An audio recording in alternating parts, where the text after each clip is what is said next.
Hello and welcome to Varn Blog Solo. For years, I used to say that politics was not about children's crusades and cults. By that, I meant the sociality required for politics to work, multiple organizations that could coordinate and support parties that had tendrils into both productive parts of the economy and to civil society. Um, that could maintain and try to avoid the threat of violence, which is always implicit in politics. All politics has the threat of violence in it. What what changes the political from the social is the formalization of the threat of violence between human beings. So I've always said that, having little cult formations, sectarian groupings that maintain true lines that they had no way to enforce, even if they could get 1 or 2% of the vote at any given time. And these are the massive ones that could come up with, 2,000 people to 15,000 people. That all that aside, that this was not very large. I got in trouble once on the internet for pointing out that Moms for Liberty, which is not an organic organization and it's basically at this point tied into a lot of sex scandals, had a larger membership than the DSA. DSA was totally internally funded and actually democratic and was not astroturfed. Although it seems to produce a lot of organizations that can do just that by things like, supporting progressive Democrats, but nonetheless.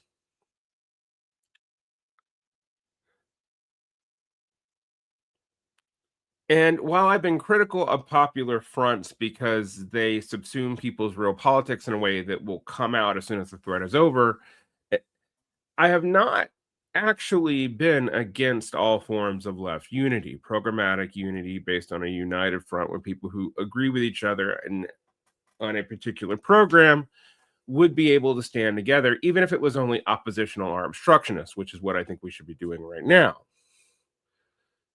But you might go, what does that have to do with politics as a subculture? Because what I see now is a lot of policing of dialogue about how people feel about certain states or this or that, that doesn't actually materially aid the states that the people are supporting or dissuading. In fact, it's more of a form of entertainment. In some ways, Jason Miles over at This Is Revolution is not wrong that it replicates music scenes by people who don't have any other talents than bullshitting. And in that way, they're kind of similar to CEOs of corporations. And I normally just think this is a part of human dynamics because people actually don't have a lot of the power that they need to have. And the way of building power is slow and painful. It just is. You know, I have had my critiques of the Democratic Socialist of America. I'm now in the DSA. I still have a lot of those same critiques. Um, as soon as you have something like Mamdani happening in New York, you see everybody, even people on the DSA left, sound like the same electoralists they were critiquing just a few months ago. While also complaining about the Western left, full of academics getting money from the CIA, the OSS, and the State Department, really more the State Department. And yet, no one's paying attention to the fact that these are people in organizations with explicit ties to contemporary political parties who are all up in all the departments we're talking about, and also, even when the case that they're not, are still in institutions that are downstream of ideological apparatuses that take money from the State Department. I don't know what people expect.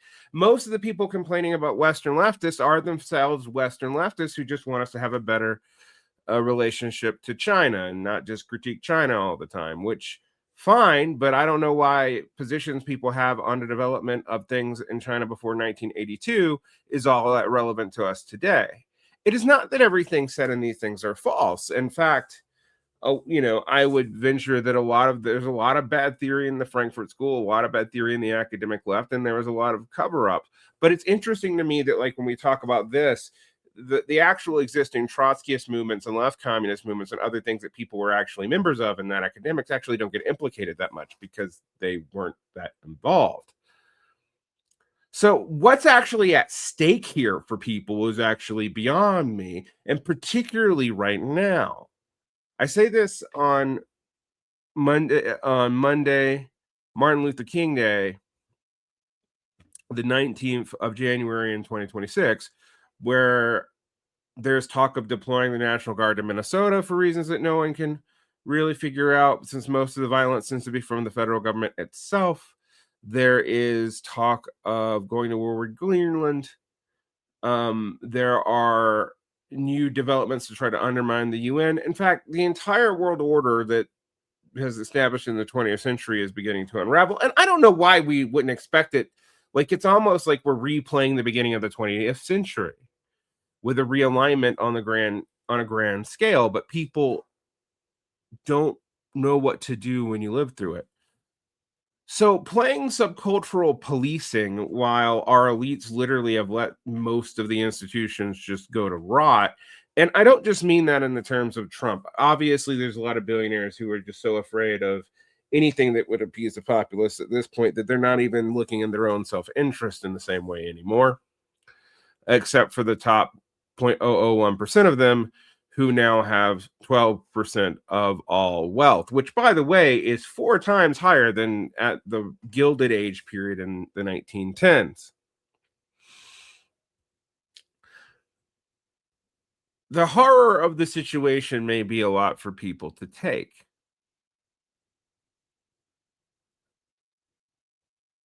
So maybe it's easier to fight about intellectual debates from 20, 30 years ago, 40 years ago, 50 years ago, then educate yourself on why this would be important. But one of the things you have to think about what subcultures do, and there's 2 patterns I want to talk about.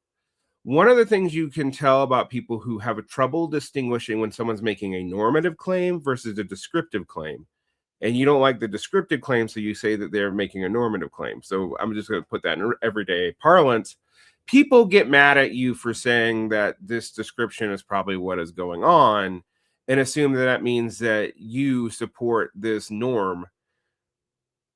One of the reasons why that's a problem, but it comes up in subcultures all the time, is because since you're not actually involved in political strategizing and you can't actually affect what you're cheerleading about at all, not even a little bit,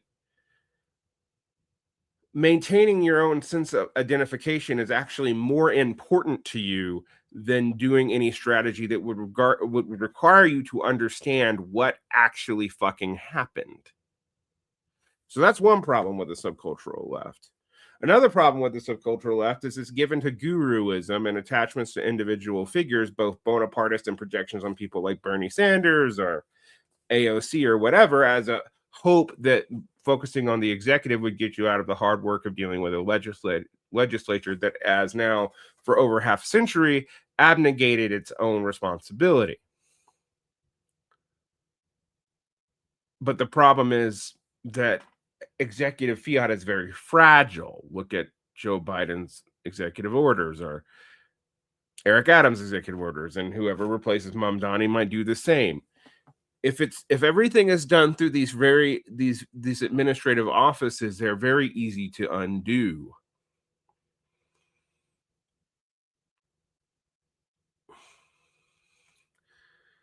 But we have to admit that the rot has nothing to do with the disease that it brings. These diseases were already here, and the rot is deep.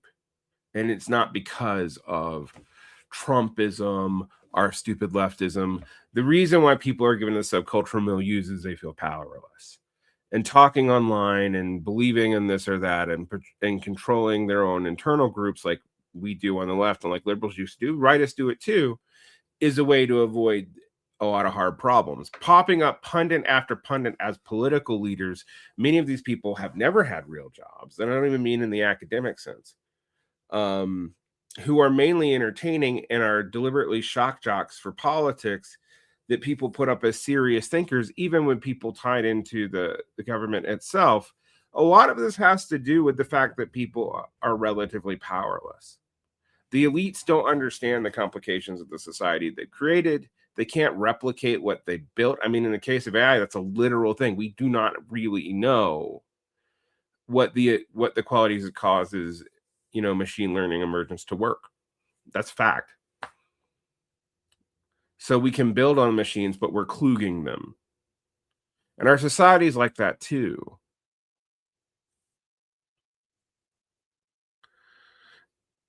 The world order, we're not going back to normal. You're never getting your fucking brunch again in the way that you used to have it. Um,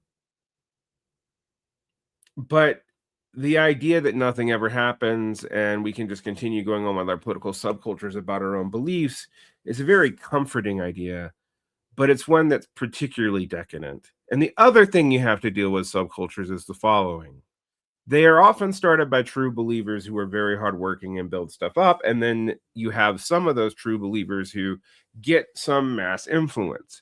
Once they've created something, they actually appeal to masses, but a lot of the masses are not particularly educated, are devoted to the original cause, and might slack off and not run things. And I've actually seen this. There's tons of GSA chapters where like there's a lot of people in that chapter, but they don't do much. They don't have they don't have the professional part of it handled. They don't have the non-professional part of it handled.